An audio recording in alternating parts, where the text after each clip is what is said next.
many of you have listened to the Head, Heart, and Boots podcast? I can't tell you that reaction, how much that means to us. Welcome back to the Head, Heart, and Boots podcast. I'm Chris. And I'm Brennan. Join us as we wrestle with what it takes to transform ourselves and the businesses we lead. This new camera angle makes my arms look smaller than yours. I'm noticing that, and I really appreciate it. I thought you did that on purpose. No, I don't. I didn't, and I am not happy with it. So what's up, man? Dude, Good you're morning. a dirty dog. Yeah, How you been, man? I feel like we haven't recorded in a long time. it's been a minute. We've been kind of doing some Road Warrior stuff. It's been a minute. Yep. Next week's going to be fun. I never like leaving on a Sunday, but when you are told that you have to go to Cancun to support a team. What is the deal with us leaving at 7 a.m. and never ever getting into anywhere before 7 p.m.? I know it is unbelievable. But then you can't complain about it that hard because it used to take people like 3 years to cross the United States, and they would like have babies and die and get giardia. It's true. We probably should count our blessings. And now all you and I have to do is watch like 3 episodes of Alone, have a sandwich, Yeah. maybe work on a spreadsheet or two, and bingo, we're in Ask a a couple different part of the beef world. sticks. Yeah. That's right. Eat Fruit bars. Eat Yeah, some yeah. jerky and ask for 2 of the dumb little I guess fruit we're- bars instead of the one that they want to keep. I guess our life isn't so bad. Yeah. Yep. There's their first world problems. Snuck up on me, though. I still don't know how to speak Spanish. I know. Yeah. This will be fun though. Yeah. We got a fun little invite. Go hang out with some Canadians. I feel like I'm learning Canadian, so that's yeah. good. Yeah. Got a little jump on that. Not sure what that means exactly, but we got It always sounds nice. Okay, dude, like I've got a topic.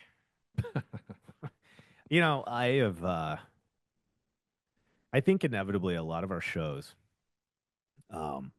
end up being the byproduct of experiences that we are actively in, that we're taking part in. Like these aren't like we're holier than thou and we've got it all figured out. We want to tell you how to do your life. It's more like it's been meaningful for me and for us to have people in our lives that are sharing their experiences with us. And there's these times for us to relate to that, to mirror some of those experiences and mirror some of those behaviors or the ways that folks had reacted to it. And there's this amazing thing that happens when you just aren't alone in something, right? It takes some of the mystery and the scariness or whatever. I don't know. I think I know where you're going.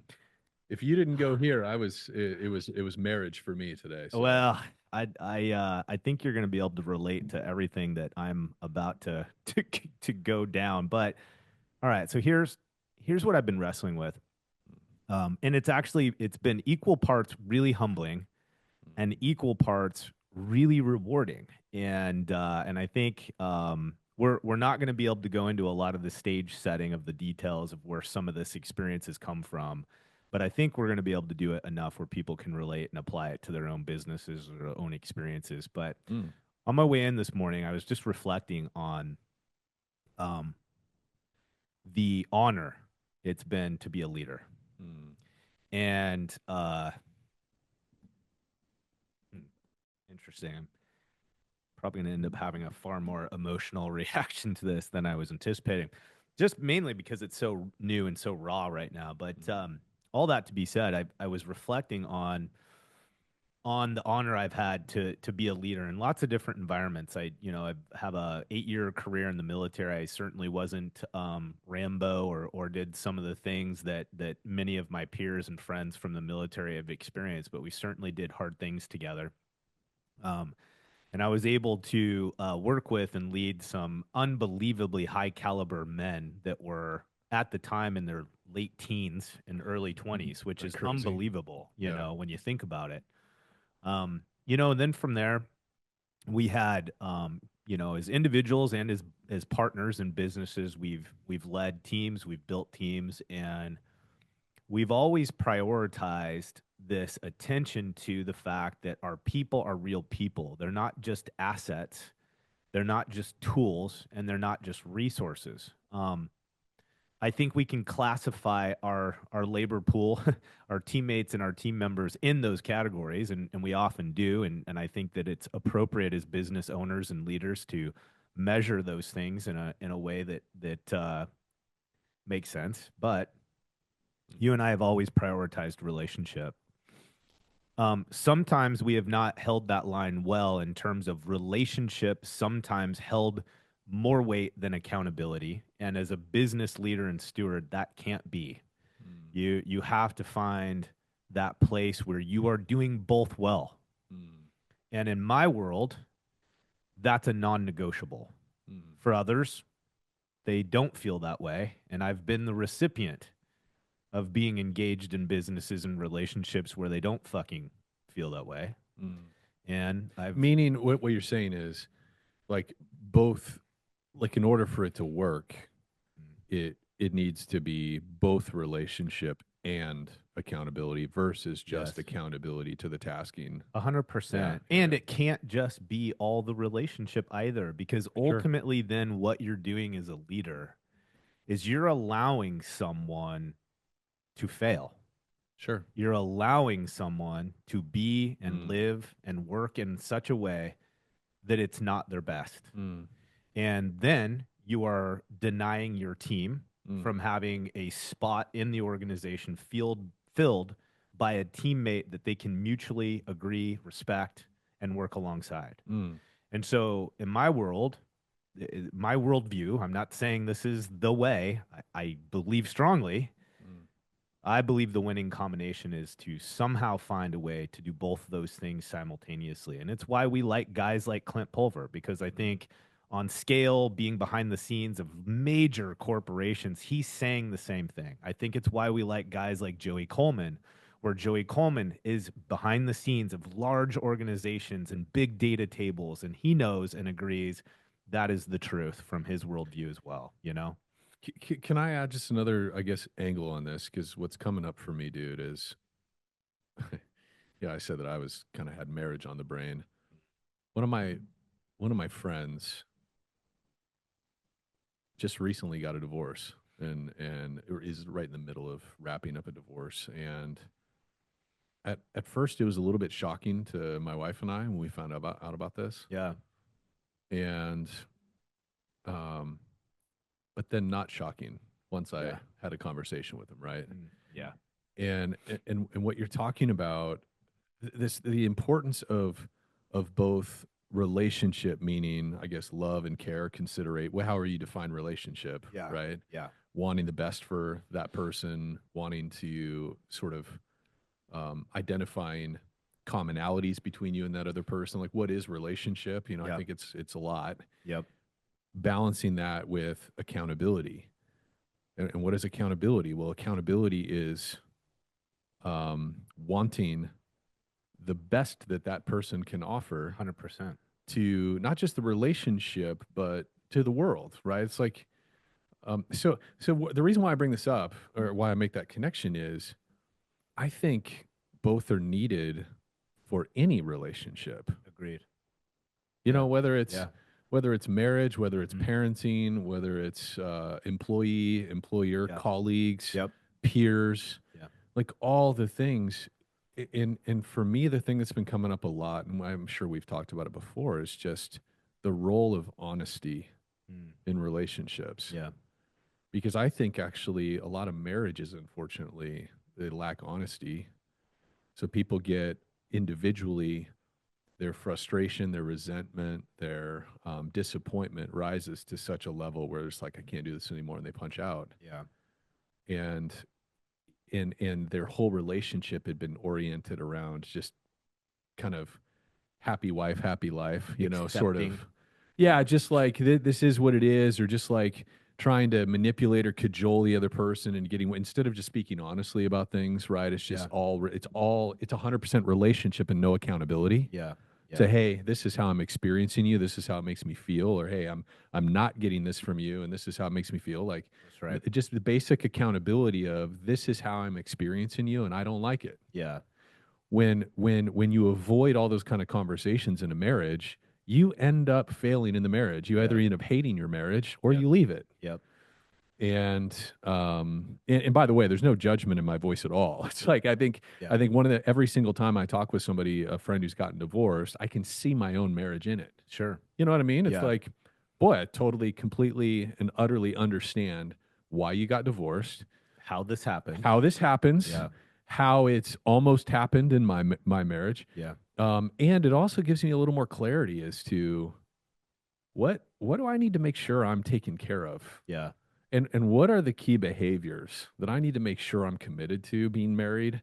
And it just always keeps coming back to this super high level of honesty, which, by the way, and of course, on the heels of this conversation with my buddy who just got divorced, it stirred up some shit for me Yeah. in my own marriage, and it forced me to have a conversation with my wife relative to this couple that's getting divorced. I'm like, honey, oof, this is kind of coming up for me. I'm listening to his story. There's some things that I think we need to, talk about, and it was great. It led to it. Well, I should say, like with any really honest conversation, it often starts out a little awkward. Yeah.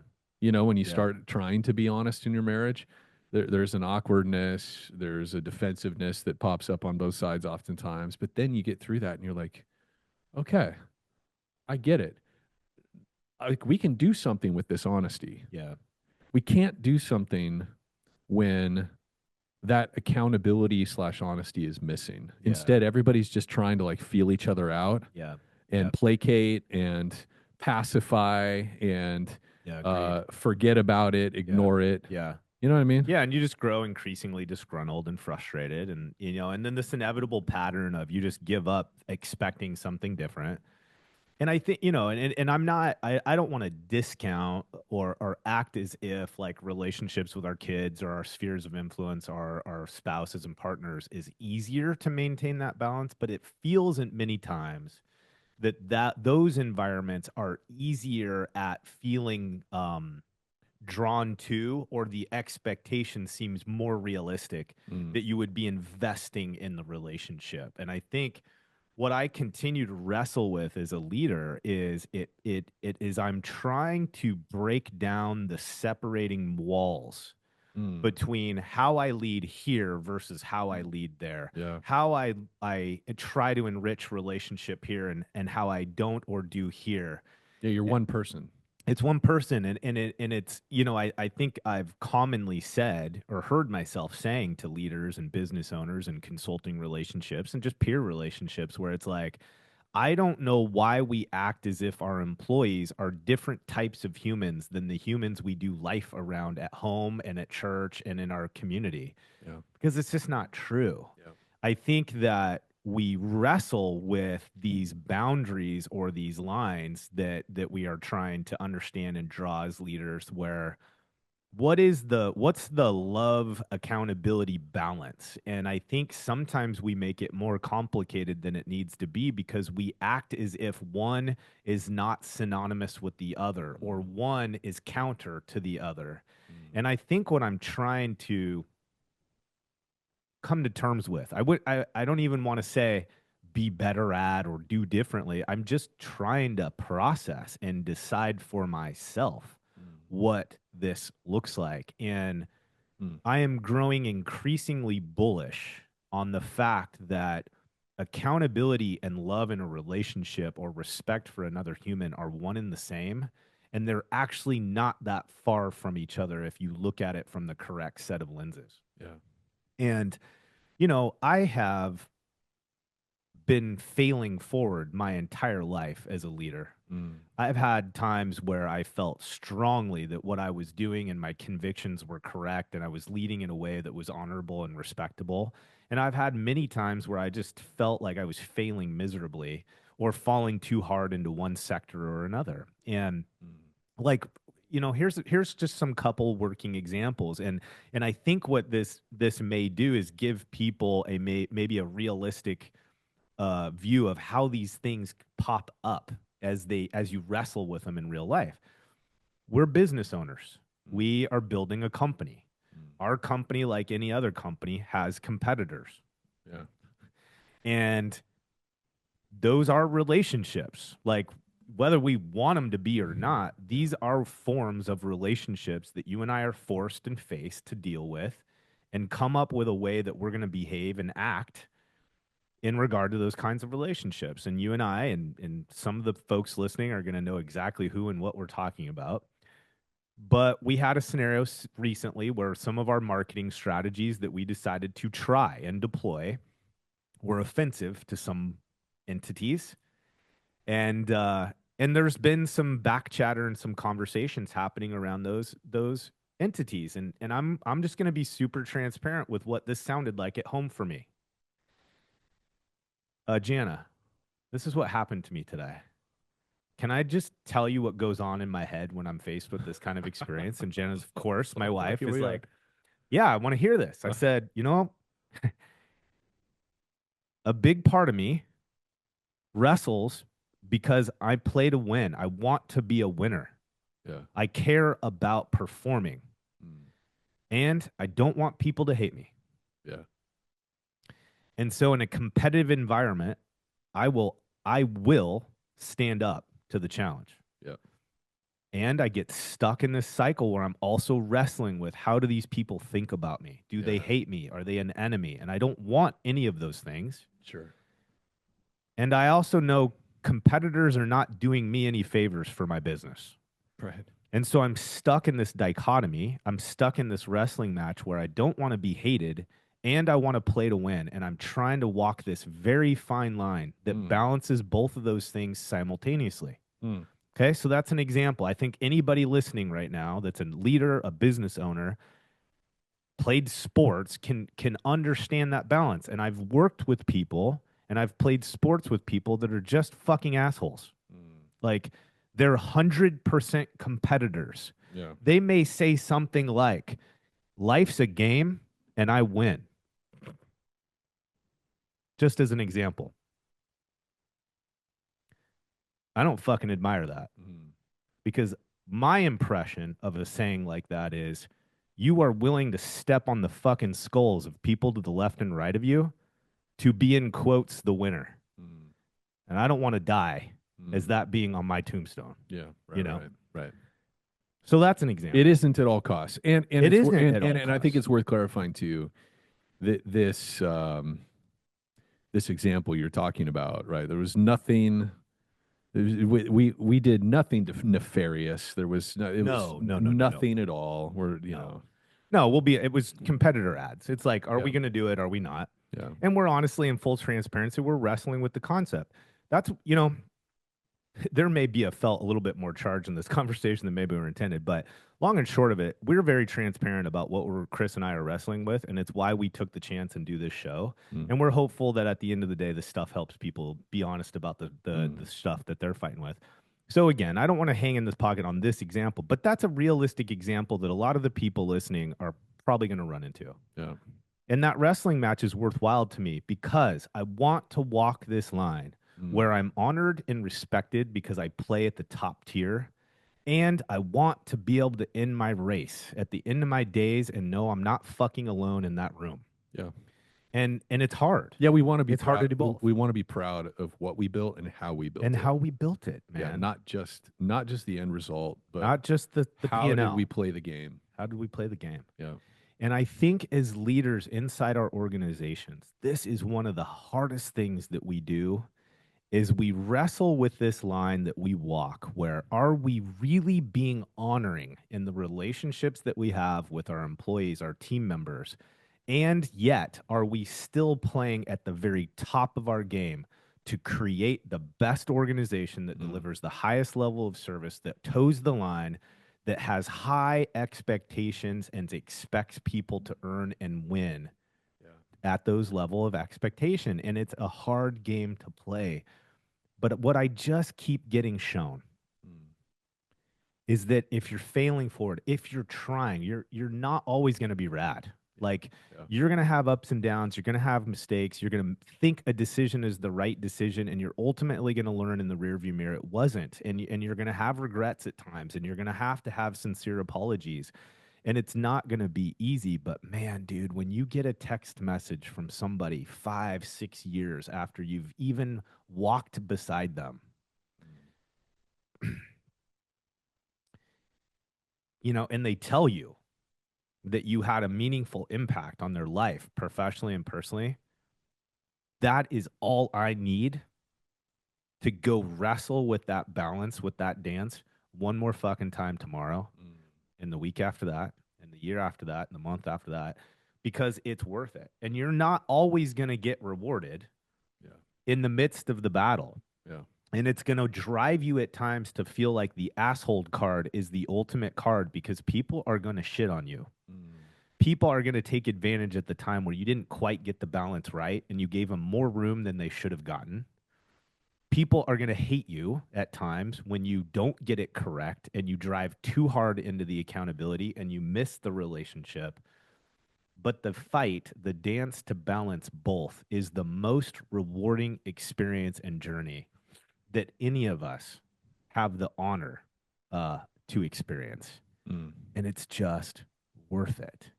And I think over the last week, I've just been in this position where I've been facing both simultaneously. And it is in these moments where you get to experience both simultaneously, both meaning frustration because it doesn't feel like you're making the right decision, and being rewarded by somebody's words saying thank you. When you can live in that simultaneously, sometimes it's just a great reminder of how hard the balance is, but how worth the balance is, man. Yeah. And I'm just a face full of that this week. And it's coming from multiple different circumstances and multiple different relationships. And these are not relationships that come without weight. These are interesting relationships from my past that are reaching out actively. And, you know, it's interesting. Sometimes I can't tell if it's karma, if it's God, or what it is. But when you just have a series of these things that all happen at the same finite piece of time, you know, it's unbelievably impactful. Does any of this make sense? I just feel like I'm kind of babbling. But you know, I'm in a season right now with my 16-year-old, my son, where I feel like I'm starting to really understand what you're talking about relative to being a dad. You know, I feel like for so much of my kids' upbringing, so my kids are 19, 16, 13. And for probably the first 10 years of being a parent, I was so hyper fixated on their behavior, standards. I mean, I'm making myself sound like a hard ass, but I was in my own way. Like I was constantly sort of correcting. Constantly. And I really missed the relationship. I really, and because because I was constantly correcting, I kind of got stuck in this frustrated attitude and mindset with the kids. It doesn't mean we don't have good times and I didn't hug them and all, right? But there was definitely an imbalance. It was more accountability, and I think a lot of it was driven out of fear that if I didn't, that I was failing them as a parent. Like my primary job is to be a disciplinarian and to show them the way and all this kind of stuff. And I think now in hindsight, and as they get older, I'm like, you know, it's actually amazing to me how smart they are in terms of what they should be doing. And what kind of life is asking of them. Of how little of that accountability they actually need from me. They need it. They need it. They need boundary lines. They're going to test, you know, what's appropriate in terms of pushback and all that kind of stuff. But how much more they need my love. And when we get it right, like I've been experiencing this over the last really several months, this last year really with my son Jack in particular, my 16-year-old, is when I find that pocket of when I'm keeping short accounts, I'm dealing with things as they come up that are problematic. Hey man, I'm doing the story in my head with him. Hey, story in my head is, you know, when you looked kind of cross-eyed at me or you snapped at your mom in the hallway in that interaction, like this is what was going on for me, right? What was going on for you? I don't want to assume any, you know, like I'm processing through these things regularly. I'm checking the bad behaviors as they come up. And at the same time, we're quickly getting back to hugs and hangouts. Like it's just, there's something really magical about finding that balance you're talking about. As a parent in particular, but of course I think all of us, we've felt what that's like to be in that pocket with our spouses as well. And so, yeah, what you're saying really resonates with me is that it has to be both. And it's not easy. It's not. And it's why most people move through their life with very few meaningful relationships. And often they struggle to have the impact as a leader that they want to have because they're either they just aren't oriented around it, or they're afraid to build relationship, or they're afraid to be seen as the asshole. And so they hesitate to provide any kind of accountability. And there's a million reasons how we get there. I mean, I think that's the thing that feels a little bit more sinister about the whole situation is you don't, I feel like in a lot of ways, none of us consciously decide to slip hard into one lane or the other. I just think life experiences, natural wiring, past experiences, blah, blah, blah. They just drive this behavior and you begin to lean harder and harder into it. I think, you know, if I'm honest too, I think sometimes people are too simple. Like this is going to sound so judgmental. And I'm not trying to judge. Like, I just know that I've slipped in and out of both lanes and I've had all of these reasons influencing me at some way or another. Yeah, they're just sleepwalking. They're just kind of sleepwalking, you know, or you watch and we had a real heavy conversation with a series of business owners early in the year where they were doing things for their people and they felt taken advantage of. They felt forgotten. They felt like, I know I have people in my history, Chris. Some of it is misinterpretation, and some of it I was just so self-centered in the moment that people have felt that way about me. And God forbid if I was the catalyst that made that person begin to become more guarded or shut down or more resistance to wanting to build relationship with a future employee because of the way I interacted with them or treated the hand or whatever you would say. And so I've been on all sides. Like, I am not saying any of this in judgment. You know, same. it's just, I'm just trying to process out loud, you know, and I see it. I've had people shit on me, man, that makes it extremely difficult to want to extend the hand of relationship to the next person. Because in your mind, you just begin to buy into this mentality that when I am kind, people take advantage of me. I'm never going to do that again. And I have plenty of horror stories. Just like most of the people listening. Where they've had these situations where people have taken advantage of kindness and it makes it harder for them to be kind again. And I think the opportunity and what I'm trying to just lean more into is finding this very mature balance of both of those things happening simultaneously, you know. And I was thinking about this the other day, like,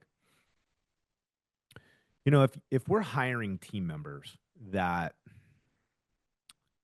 based on skill set, we have a really interesting example of this. Based on skill set, based on background, based on personality, that you're inviting someone to participate in a team where the standards are just going to be too high for them to commit to. That's the problem.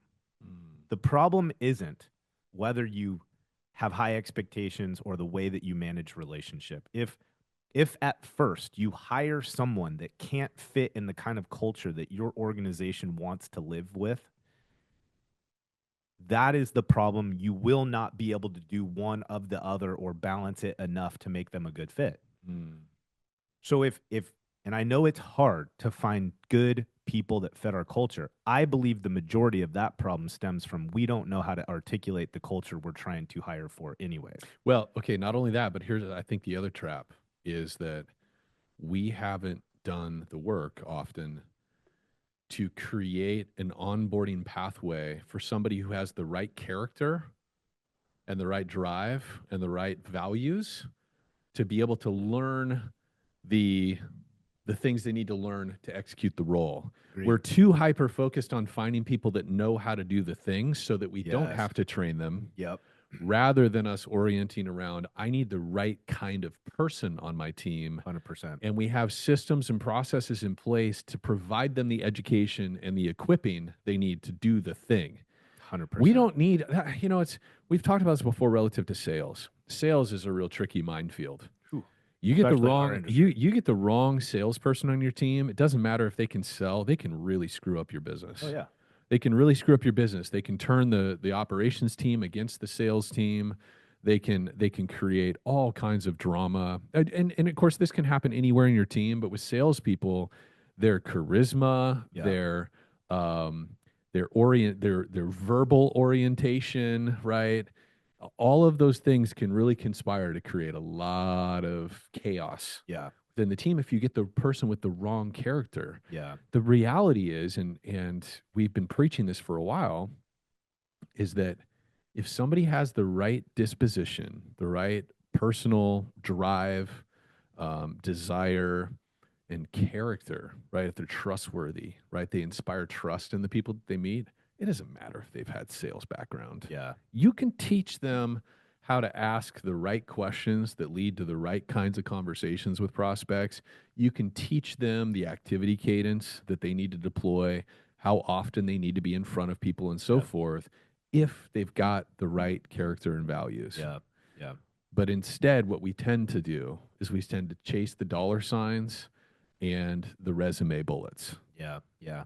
And then when we find out this person is a toxic cancer cell that we just Yeah. invited into our business, we're surprised. Yeah. And it's hard for us then to make the decision that is probably best. Especially if they're producing. Yeah. Oh my gosh. I Yeah. mean, you and I have had so many scenarios like that, not just with salespeople, but estimators, high powered, very successful PMs Yeah. that create as much drama and disturbance on the team as they do revenue, but they Yeah. make the revenue. Yeah. Yeah. You know, they produce 50, 60K a week, and you're like, Yeah. hard to get somebody that awesome. Yeah. You know, maybe we should just make do. And we end up sacrificing our culture for money. And in the long run, though, we end up losing the money because we lose all the other key awesome people on the Yeah. team because they don't want to work with that asshole. Yeah. Yeah. Yeah, I think it's I think there's so many different ways that we kind of make contact with these kind of decisions and this balance that we're trying to create between the two. I think part of what I want to communicate today is encouragement. Like, if you're a leader listening to this and you wrestle with this balancing act of relationship and accountability, good for you. Mm-hmm. Like, first off, the fact that you're wrestling is a good sign. Yeah. And it's a good sign because it means you're the type of human being that people should want to work for and with. Yeah. Because you're aware and you are trying to find the balance between the two. And some days that balance seems easy. And most of the time it feels absolutely exhausting. But I would just encourage you, if this is a fight that you commonly find yourself fighting, good for you. And lean into the fact that it's a fight that you fight. Because it says a lot about you as a human and the character that you bring to the company and to your role as a leader. I think the second thing I would just want to encourage all of us in is don't get it twisted. Try to be bullish on the fact that accountability is love. Accountability is a sign of respect to a human and the relationship that you have with them. And as a leader and as a steward of an organization, it is absolutely your job to create accountability. It is an honorable role for you to hold. And I would encourage you in that too, This is, I feel like in some ways, I've been a little bit more of a late bloomer in this area of holding people accountable than maybe you. And I think probably, no doubt, some of that comes from your early military experience of being taught how to lead and hold people accountable, hold the line, right? But, for me, and I've talked about it before on the podcast, as somebody who's kind of come up in that wooing side of the business of persuading, right? And winning people over and getting people to like me as a sales rep, right? Which is so much of what a sales rep does.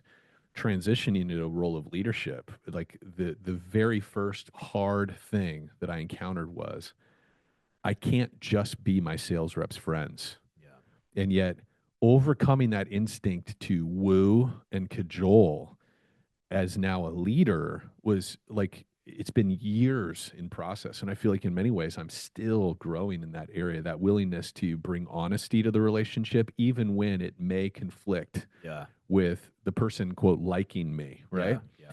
And so, but I think this has been helpful for me in really understanding what is accountability.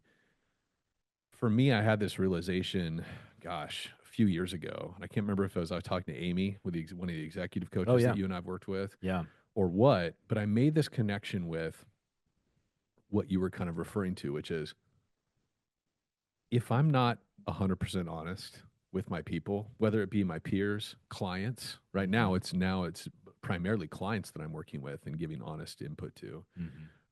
But when I had my sales teams in the field, if I'm not honest with them, I am essentially I'm preventing them from being their best because I might be the only person that has enough visibility into their role and their behavior to really give them concrete feedback that they can improve on. Right. So that's number one is I may be the only voice that really has an opportunity to speak to that with credibility. Yeah. And two, if I don't say those things, if I don't offer those things, what I'm inadvertently communicating is I don't think you have what it takes to level up. Yeah. I don't think you have it in you. Yeah. And or I don't think you have the character or the intelligence to respond appropriately to my feedback, right? Yeah. But essentially, I'm telling them you don't have what it takes to be what I need and the team needs you to be. Yeah. Which is the worst message. Yeah. Right? Is number one, not giving those people the intel that can help them grow.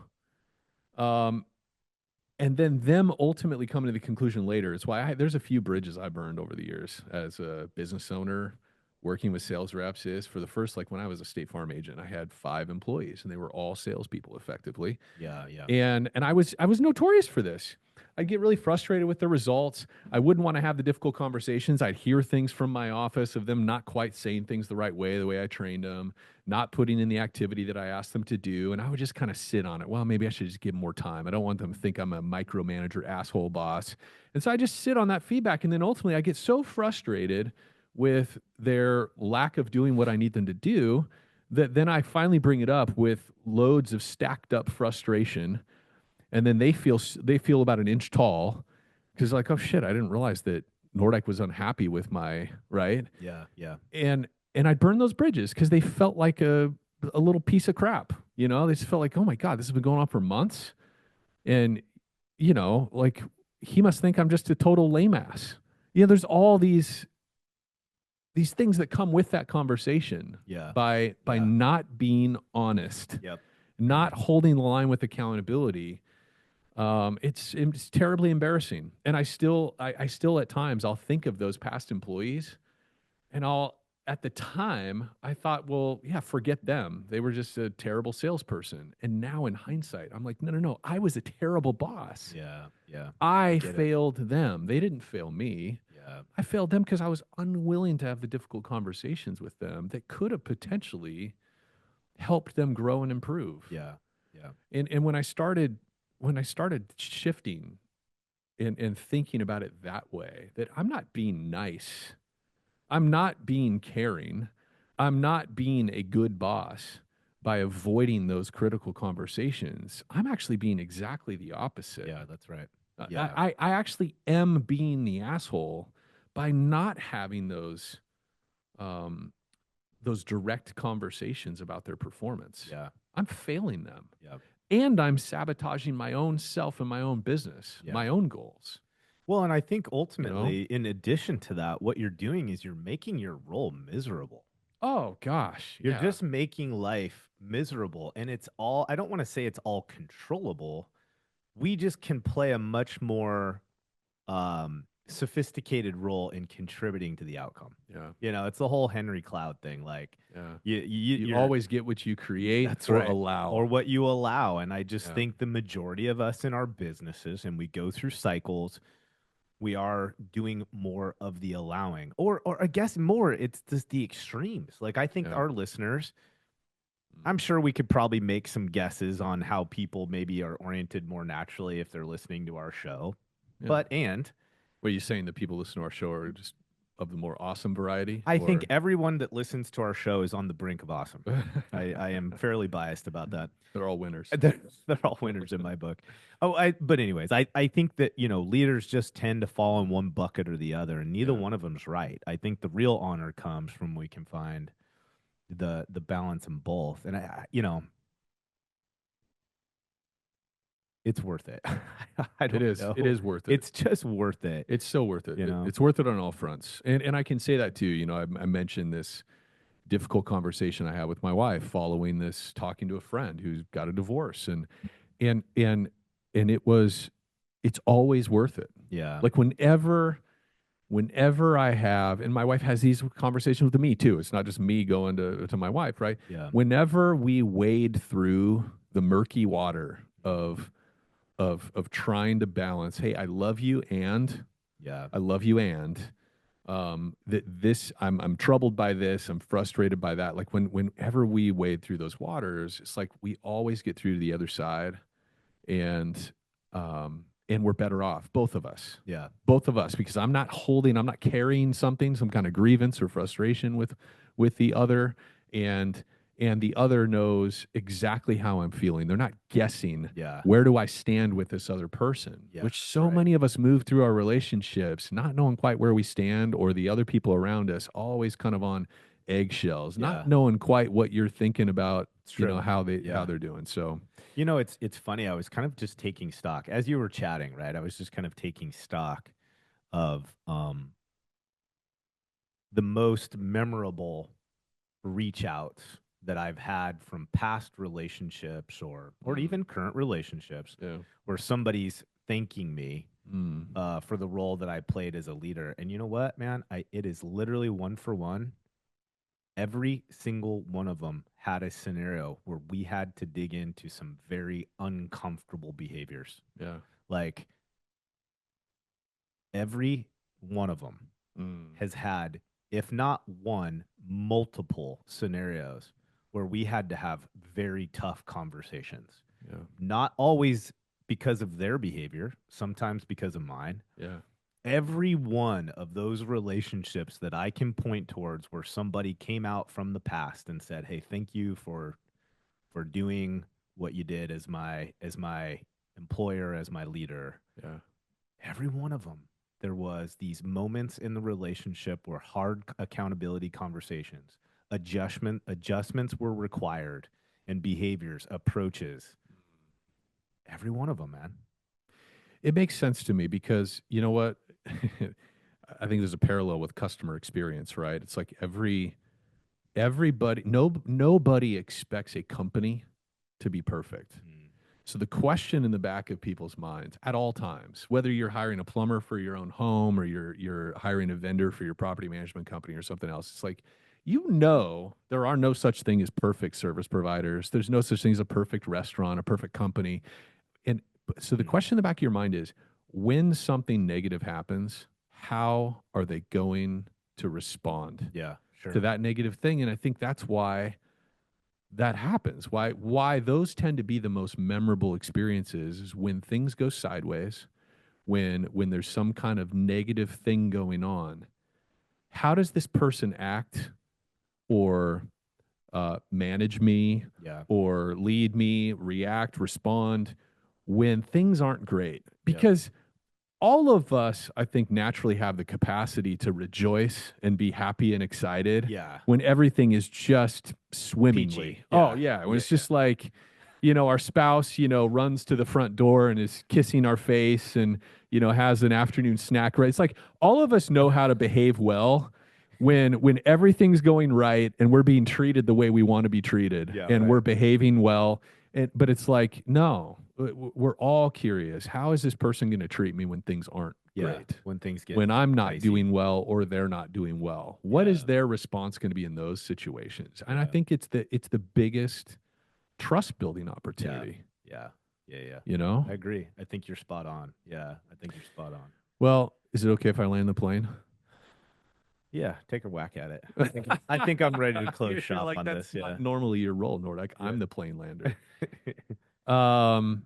listen, if this has held value for you, and or you're in kind of a reflective place here in Q4, you're thinking about the business, you're thinking about your own leadership, your own behaviors, and maybe it's stirring up, some failings, something you're thinking of some situations, and you're like, man, I need to process through that. I maybe need to even go talk to somebody about how I handled that past situation. But you're in that kind of reflective posture. Hang there. I think that's our takeaway is this stuff is worth thinking about. The balance we're striking in our relationships, not just at work, but at home. And then further, right, if you're thinking about your business this next year and you've considered what would it look like and how could it potentially be an accelerator for us to work with an outside coach or consultant to chase the targets we've set for ourselves, the pro forma that you're maybe building out right now with your leadership team. And you're like, what would it look like for us to have an outside partner that can help us drive accountability, equip our team, make the necessary changes, execute, et cetera. We have some client slots that are opening up here actually in Q4 that for new clients to come in. We're growing as a team, and so it's giving us greater capacity. If you're interested in that, reach out to us. Floodlightgrp.com. Reach out, kick the tires. We'll have an initial meet and greet call. We'd love to talk shop and learn about your business. And if it seems like there's some alignment there, we can give you all the details and take you through the process. But, a lot of people are in that mindset right now of what are we going to do for 2025? And what needs to change within our business in order for us to hit the targets we've set out for ourselves? Yeah. Because there's always something that needs to move. There's always some aspect of our behaviors across the team or as us as owners that needs to change so that we can become the person or the team that can do what we've set out to do. And you and I mean, part of the reason why we started Floodlight is that you and I have hired consultants and coaches throughout our career. Yeah. We have them now. We had them when we were coming up in the industry. And there is something about having a third party outside of the business that's helped drive progress. Yeah. It's a special relationship. It is a special relationship. And we, it's been really an honor to build out Floodlight and to kind of at scale be able to have that kind of impact. So anyways, if you've been thinking about that and you want to kick the tires, floodlightgrp.com. You can snoop around there and then hit us with a message and we'll get on the phone and we can talk about your situation and how we could potentially partner. Love it. Okay. Till next time. Out. All right.